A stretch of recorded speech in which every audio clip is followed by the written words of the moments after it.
So I finished watching HBO Max's Peacemaker a while back, about 3 weeks ago. No, wait, it was about 2 weeks ago, yeah.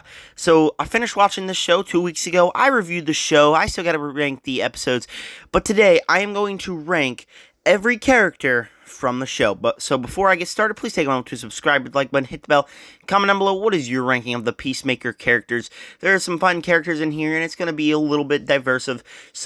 So I want to hear all of your thoughts down below and more. And with that said, let's get started with the ranking.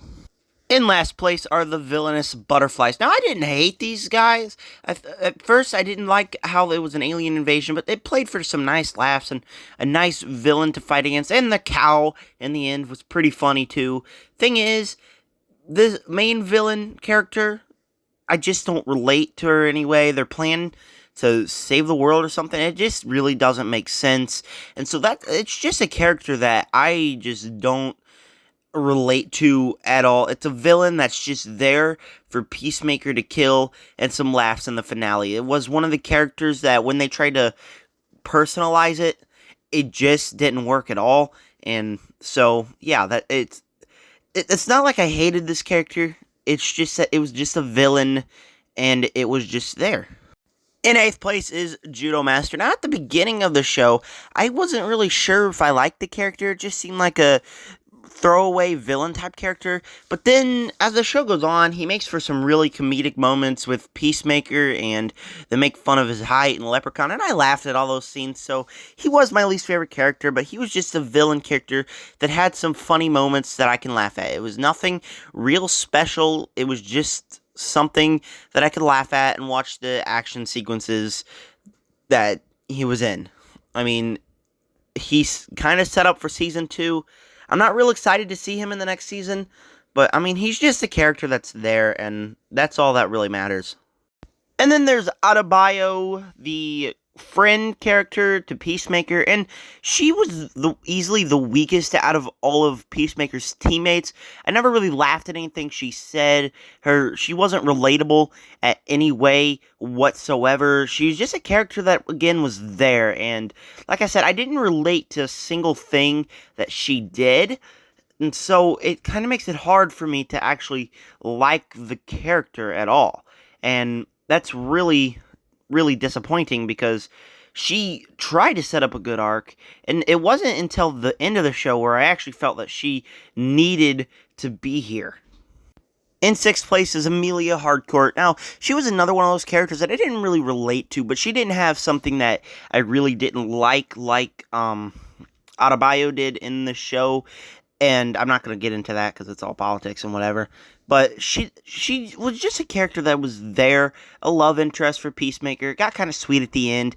But like I said, she's not a real great character. Like, I don't feel like any of these characters are as memorable as anyone in the Suicide Squad or the 2 Guardians of the Galaxy films. In both of those films, they make even the smallest character something. But I don't really feel like they did something great with Amelia Harcourt or Adebayo. I don't really feel like they did anything great with them, so I can't really love the characters as much as I should. They're fine characters. They're on screen. This character was more interesting than Adebayo was, but like I said, they're just not really anything to like particularly about them. In 5th place is Myrn, and like all the other characters, I didn't really feel anything particular about him. I like this character because he had a nice screen presence with everyone else. There were some funny moments that he was in, and the little twist that he was an alien was nice, even though I saw it from a mile away. And I really didn't want him to die. He was kind of like the heart of the team, and it was kind of an emotional moment when he died. But like I said, he is the best out of all of these characters that I've talked about so far, but he's also kind of, again, another character that is just there. I don't really feel anything particular for him. He had some cool moments. He was the best out of all of those. But like I said, I just don't really feel anything for this specific character. Alright, here we go. Now into characters that I actually really felt something particular for. The White Dragon, he was a character in the show that I was really just interested in throughout the entire show. When he went to jail in the first episodes, I really wanted to know what that huge cult following was. And then at the end of episode, I believe it was 6, going into episode 7, when he was going off against Peacemaker, that was part that really excited me, and I was really excited for the next episode, and the action sequences didn't disappoint. He was an interesting character. He had some funny moments inside the show. He was a really terrible character, and it led to Peacemaker's past, which led to the most emotional moments in Peacemaker's life. In the original script for this video, I actually had him at number 3 because he was that interesting of a character, but then they did some things with him that I wasn't 100% sure with. I still felt like he was an interesting character. The suit was cool, but again, they did more things with my number 3 that were better than they did with him, but overall, this was a really cool character, a really cool villain for Peacemaker to face off against, and I wouldn't mind seeing him again, even though he is dead. Kicking off my top 3, we got Diebeard.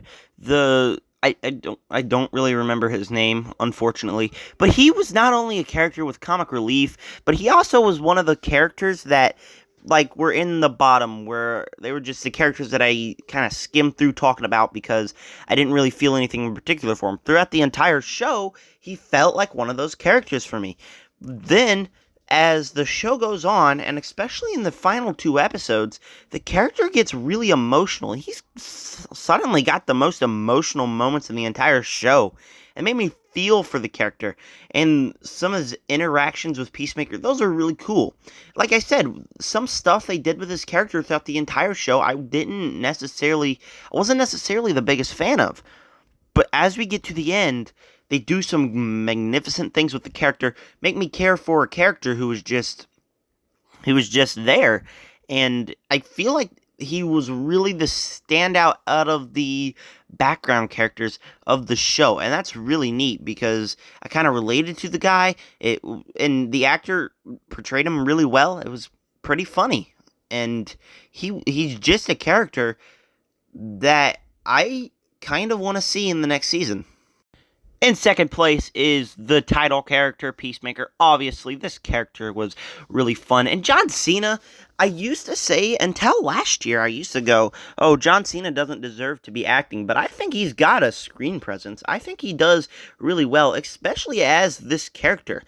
He's pretty funny in the role, actually. He's also got these emotional moments with his father and everyone else. And those are the moments that really work in the show, is when Peacemaker is there. And of course, we gotta mention his chemistry with Vigilante. Every time they were on screen, I was laughing. In fact, I couldn't stop laughing every time they were on screen.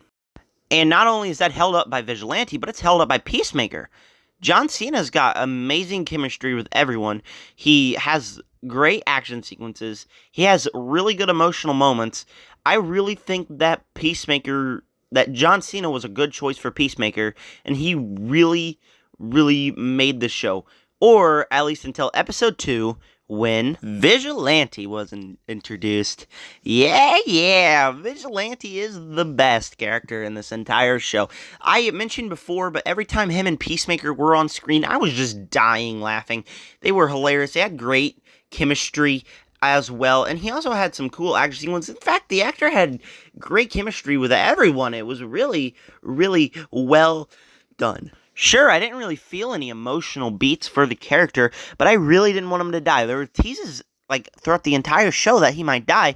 That's one thing I really didn't want to, because his chemistry with everyone, he was the funniest character, he was the coolest character. I hear everyone going, oh, but he's nothing like he was in the comics. He's not a kick-butt kind of character. Well, cry me a river.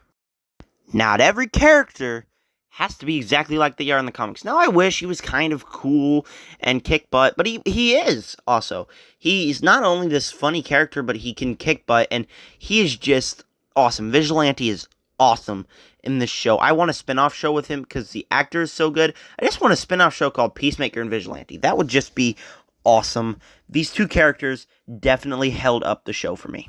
Anyways, thank you for clicking on this video. This was my Peacemaker character ranking. So, yes, in a couple of days, I will do the Peacemaker episode ranking. I'm also one episode away from being done with Cobra Kai Season 4. And then, I probably will react to Season 5 trailer, because I haven't seen Season 4 and I'm not getting spoiled. So, I might react to that one, too, only in a couple of days. I also plan on doing a bunch of other stuff. So anyways, thank you for clicking on this video, and comment down below, what is your ranking of all the Peacemaker characters, And with that said, subscribe to join the Nerd Army. Peace out.